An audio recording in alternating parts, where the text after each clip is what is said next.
General Martin Dempsey, the chairman of the Joint Chiefs of Staff, suggested today that ground troops may be the only way to defeat ISIS. I'm Olga Villaverde, and this story tops your Newsmax Now update. The president gave me a mission, destroy ISIL, and I will recommend to him what it takes to destroy ISIL. But Dempsey did say the best way to defeat Islamic militants would be a coalition of ground forces made up of mostly Arab armies. British lawmakers voted today to join the U.S.-led airstrikes against ISIS. The Royal Air Force is committing warplanes to bomb targets in Iraq, but not Syria. Prime Minister David Cameron described the vote as critical to national security. Earlier today, he argued passionately that facing down these terrorists has become a matter of urgency. ISIL has already murdered one British hostage and is threatening the lives of 2 more. The first ISIL-inspired terrorist acts in Europe have already taken place with, for instance, the attack on the Jewish Museum in Brussels.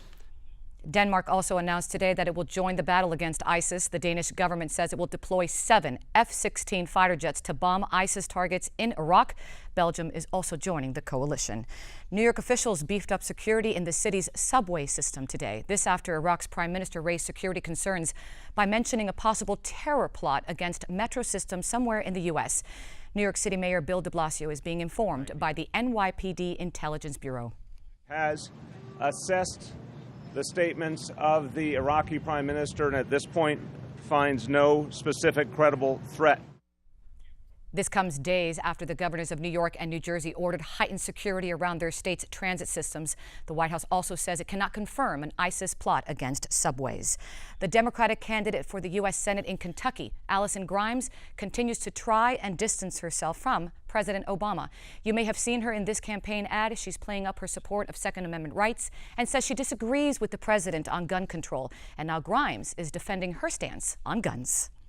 And I don't think that banning weapons is the way to actually help to reduce the violence that we see here in the United States. And finally, whether or not you like the Yankees or Derek Jeter, his last game ever at Yankee Stadium was one for the ages. Take a look. Nate deals. Base hit to right field. Here comes Richardson. Here's the amazing. Bottom of the 9th, game tied, and the retiring Yankee captain gets a walk-off hit to beat the Orioles. And even though the Yanks have 3 games to end the season in Boston, he says last night was his last game at shortstop. Today was my last game playing shortstop. You know, I want to take something special from Yankee Stadium, and the view from shortstop here is tonight is what I want to take from it. Wish I could have been there. Jeter will be with the Yankees tonight, by the way, when they play the last 3 games at Boston. And that's your latest Newsmax Now update. Back to New York.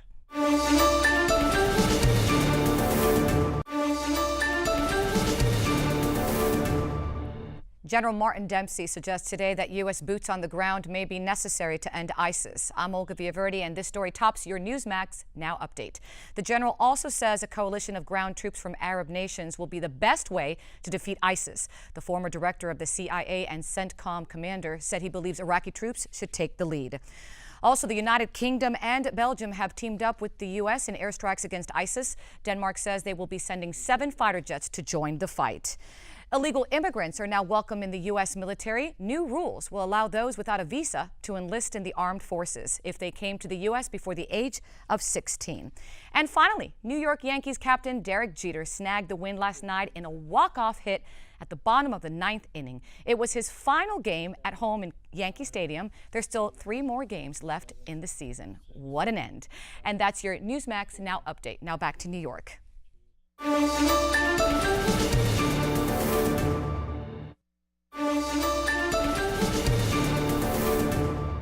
President Obama continues to highlight the global security risks posed by Ebola. This as the World Health Organization announces that the death toll has now surpassed 3,000. Hi, everyone. I'm Olga Villaverde, and this is your latest Newsmax Now update.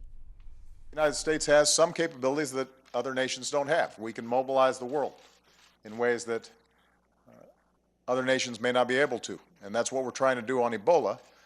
And that's what we'll do on the broader challenge of ensuring our global health security. The president pushed other nations to join the effort to stop the spread of Ebola during today's Global Health Security Summit in Washington. Eric Holder steps down as America's top law enforcement official after serving 6 years as Attorney General. And now the question is, who is next? Names are already being mentioned as possible White House picks. Massachusetts Governor Deval Patrick, White House counsel Catherine Rumler, and Rhode Island Senator Sheldon Whitehouse. Also, former Homeland Security Secretary Janet Napolitano, Deputy Attorney General James Cole, and Solicitor General Donald Verrilli are being mentioned as possible replacements as well. In the meantime, several Senate Republicans are pushing the White House to wait on a possible replacement. Texas Senator Ted Cruz says allowing Democratic senators who may have just been defeated to confirm a new Attorney General would be, in his words, an abuse of power. Attorney General Eric Holder spoke at the White House yesterday. In the months ahead, I will leave the Department of Justice, but I will never leave the work. I will continue to serve and try to find ways to make our nation even more true to its founding ideals. Sarah Palin's back on the campaign trail, this time in Kansas. The former Alaska governor is stumping for Republican Senator Pat Roberts in what has become a surprisingly very close race. Because we need those with that stiff spine, with the principles that are so convicted within them that they know they'll pick a side. And he's obviously picked the right side. Roberts is neck and neck with independent businessman Greg Orman. Politicians like Bob Dole and Jeb Bush have joined Palin to support Roberts. Tens of thousands of illegal immigrants caught crossing the Mexican border have disappeared into American communities. Sources say that as many as 70% of the people ordered to report to immigration officials never even show up at their hearing. But one place illegal immigrants will be welcome is the U.S. military. New rules will allow immigrants who don't have a visa to join the military, but only if they came to the U.S. before they turned 16 years old. The World Health Organization reports more than 3,000 people have died from the Ebola virus, and that is today's Newsmax News Update.